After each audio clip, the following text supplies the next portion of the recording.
So let's talk about the short video revolution. We all use apps like TikTok, right? But what if they're way more than just a place for viral dances? What if they're actually the engine of this massive, fundamental shift that's remaking the entire internet as we know it? Well, in this explainer, we're going to break down that exact idea. So let's just start with a kind of provocative question. What if TikTok isn't the next Facebook, but the next Google? Seriously, what if it's becoming the new front door to the internet? Now, I know that might sound like a stretch, but stick with me because the evidence is pretty compelling. And look, this isn't some far off prediction. It's not science fiction. In China, where TikTok's twin, Douyin, is king, this future is already here right now. The platform has grown way beyond just entertainment.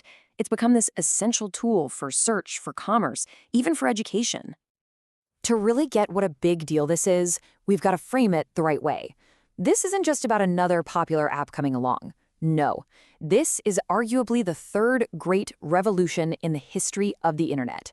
The very medium we use to find information is changing under our feet. Think about it like this. The first revolution, that was commercialization, right? When web browsers were born and suddenly the internet was open for business. The second was mobile. The iPhone comes out and boom, the internet moves from our desks into our pockets. And now, today, we're living through the third big one, the shift from an internet of text and pictures to an internet of short dynamic video. All right, so what does this revolution actually look like on the ground? Well, the first and biggest institution getting shaken up is the good old search engine. For what, 2 decades, Google, or Baidu in China, was the undisputed starting point for pretty much everything online. Well, that's changing, and it is changing fast. And make no mistake, this didn't just happen by accident. ByteDance, the company behind TikTok, has been super clear about its goals. The CEO of Douyin didn't just say she wanted to build a fun app. No, her ambition was to create a video encyclopedia of human civilization. And video search was going to be the index to that whole encyclopedia. That's a huge vision. And you can already see the impact. Check this out. In China, when people need to find something, where do they go? Less than a quarter, just 22%, start with a traditional search app like Baidu. A whopping 77% now start their search inside an app like Douyin.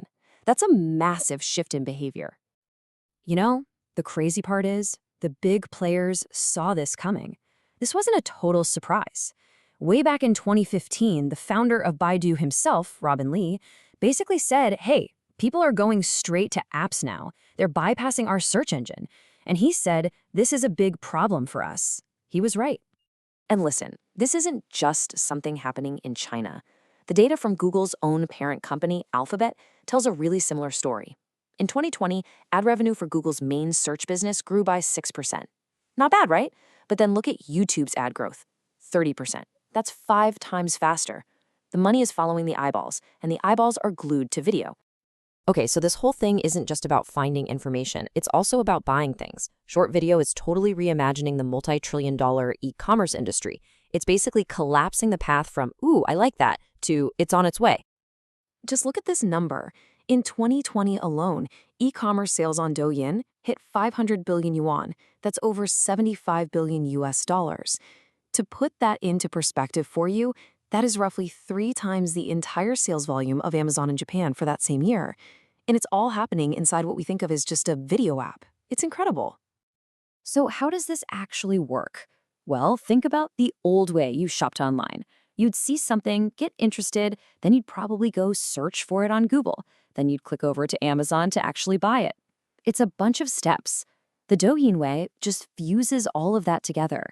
You see a cool product in a video, you tap a button, and you buy it right there. The friction between discovering something and owning it is just gone. Okay, so we've seen what's happening. Now let's dig into the why. Why is short video so incredibly effective? Well, it really boils down to one simple concept: information density. You get more understanding in less time. Let's use a super simple example. Say you want to learn the best way to clean a mirror without streaks. A Google search gives you a blog post, and you have to scroll past the fluffy intro, are you tired of streaks on your mirror, to get to the actual steps. A video search, on the other hand, it shows you a 15-second clip of someone actually doing it. Instantly. You see the technique, you see the results, it's just faster. All right, now let's try something a little more complex. Here's a textbook definition of a crank mechanism. It says it's a part that converts the back and forth motion of a piston into rotational motion. Okay, the words make sense, I guess, but do you really, truly understand how it works? Could you turn to a friend right now and confidently explain how that works just based on that text? It'd be tough, right? But now, imagine a 15-second animation showing you the piston moving, the wheel turning. You get it, like instantly. That's the power of video. It gives you intuitive understanding. So ultimately, it really just comes down to this. Video has the highest information density of any medium out there. It mashes together text, images, audio, and motion all at once. And because it's short, it respects our time.